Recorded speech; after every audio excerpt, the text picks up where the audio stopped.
My client gave me $15,000 to get this 1-bedroom, $2.5 million house ready for sale, and this is how I spent it. Going into it, I already knew staging would be about $10,000, replacing a 25-year-old AC system about $13,000, and building a privacy wall over $20,000. So I pretty much had to decide, do I ask the client for more money and break the budget, or two, do I get creative and find the most profitable way to spend $15,000? This is gonna be our first space that we're gonna assess. One, do I paint the exterior of the house?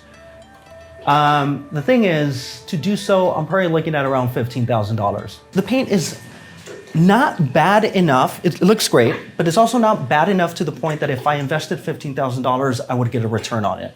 If the exterior paint was heavily damaged or peeling, or let's say this color was purple, then at that point, absolutely $15,000.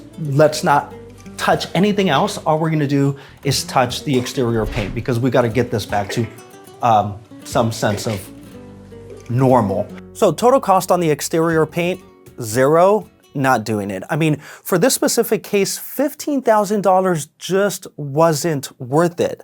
Now, I did have the gardener pressure wash the house though, just using the regular water hose to remove dirt and smudges, and that alone was probably like a 5,000% return. That brings us to the water fountain. So 100%, this is one of the main entrances to the house. We're definitely gonna clean the pond, flush it out, fix the pump if it needs to be fixed, and put some koi fish in there. Here, I had the gardener deep clean the fountain for about $200. Repairs needed to be made, that was about $300. The koi fish ended up being about $80 for about $5, so total $580. And the total return on this, massive. I mean, this is pretty much the heart of the house, what gives it character and what really got people talking at the open house. So not a whole lot of money for a whole lot of impact. And that's the thing, when getting a house ready for sale, you really do want to start with the least expensive items that have the most amount of impact. I mean, there's no point in changing floors if the house is cluttered, dirty, and messy. Another decision to be made, do I paint the interior of the house? So if we look over here, the paint is pretty good here. Like you can't, you know, it's acceptable, it's good. But then if we come this way, ta-da, we have, this. And the problem is to paint the interior of the house, I'm looking at about $13,000 or $14,000. So again, bam, there goes the budget. The strategy here is I'm gonna see if I can match the color of the paint and then paint the walls that are in the most need. But even then, if I match the paint, the whole wall is gonna have to be painted. So you can't notice the difference. It's gonna have to be painted from one corner to the other corner, so you can't really notice that transition. And to be able to do that, cut out about 1 inch. This is drywall, so the exterior part is a little paper. Oh look, it happened. You can notice as I'm digging in there, it's peeling off, and then I would peel that out, take it to Home Depot and see if they can match it. So interestingly, with a few key walls painted, these walls almost became like optical anchors, making it seem like the whole house was freshly painted. So I think this worked out perfectly and was a massive savings. Total cost, about $1,100. Powder room, decisions to be made here. That color's gotta go. Way too dark. I mean, I come in here, there's a mirror here.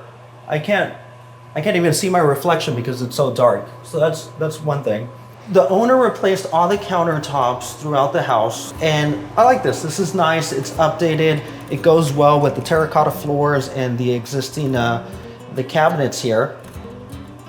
The only problem is that toilet is black from the early 90s. So you walk into this space and you see the countertops, you're like, cool. You see the color on the paint, you're like, questionable. But then you look at this toilet and to me it just screams, hey, I'm still dated, I'm old. So I want to disassociate the space from that idea of dated. So I want to change that toilet and replace it with a white one that will allow this space to feel more updated.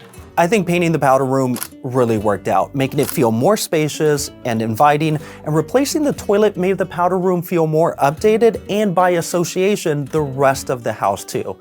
Now, total cost to replace the toilet, $900.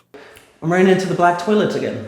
If you're looking to sell your house on the west side of Los Angeles, don't hesitate to reach out.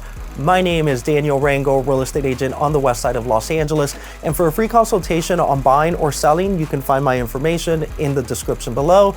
If I can be of any help, it would be an honor. But forget the toilet. We have this massive eyesore of a black tub. The problem with that is you're probably looking at a couple of $1,000s to replace that. So what we're gonna do here is I'm gonna reglaze that. And it's basically a special type of paint. And if everything goes well, you shouldn't be able to notice the difference. Again, the purpose here is to disassociate this space from dated.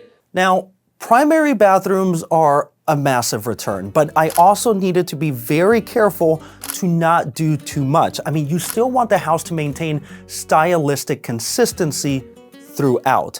I mean, walking into like an ultra modern bathroom could make a traditional house feel more dated than it actually is, or even worse, make it feel like it's under construction. So I think just changing the toilet and reglazing the tub in this situation worked out perfectly.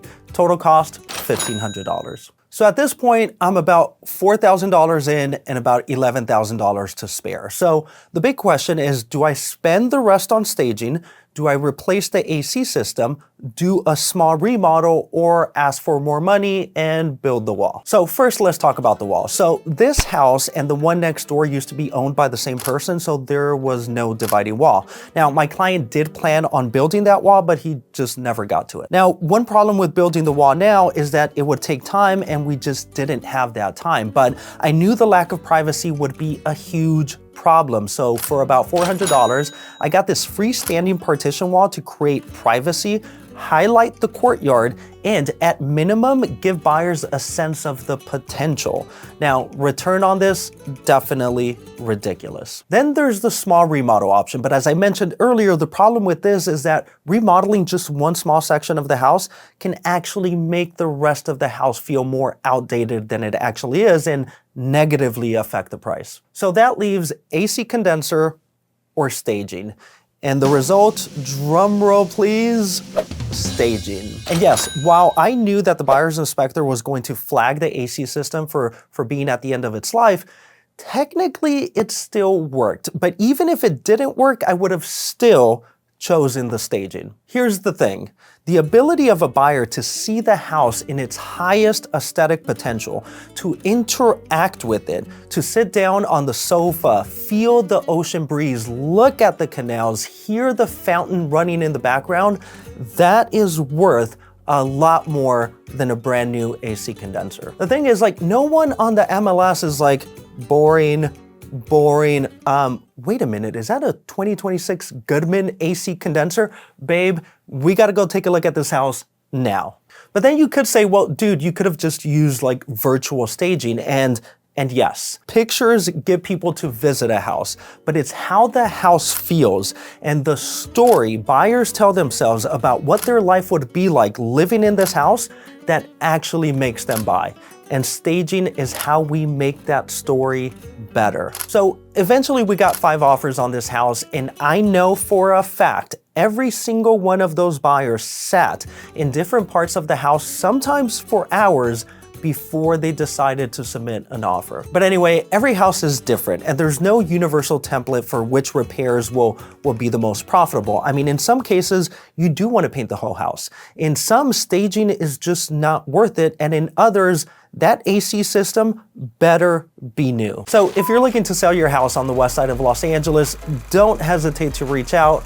My name is Daniel RANGEL, real estate agent on the west side of Los Angeles. And for a free consultation on buying or selling, you can find my information in the description below. If I can be of any help, it would be an honor.